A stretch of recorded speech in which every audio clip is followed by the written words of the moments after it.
questions here is Internet of Things, not IoT testing, but Internet of Things. Maybe what are some of the key trends you're seeing and how they're affecting your business? IoT is affecting your business from a network standpoint, from the testing, device testing standpoint. Right, so from the network side, one of the big things is we're on the cusp of a lot of new things being connected into the network. And what we're seeing is there's going to be very divergent requirements on the network in terms of the amount of data that needs to be sent through. If you look at something like a smart meter, it's going to connect, send a little bit of data, and then disconnect. But what we're seeing is kind of a flood of control plane traffic that comes along with Internet of Things. And this is referred to as the diameter traffic. That's the protocol that's used for the control plane of the mobile network. And we've seen some issues even today just with smartphones that have caused some very big nationwide outages because of the diameter control plane and flooding of that.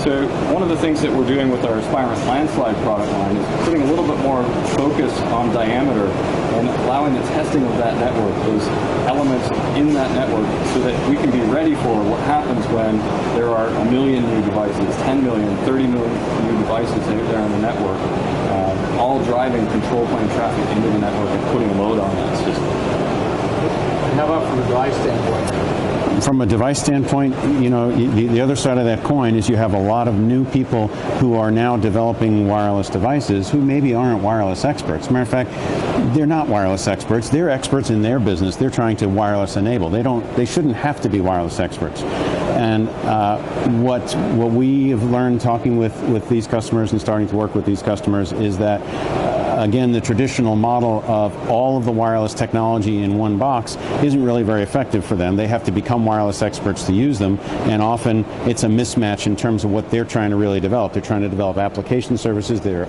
almost always trying to develop something with cloud connectivity, and they need a solution that can give them connectivity in the lab, give them openness to get out to their services and test that environment before they get into a live environment.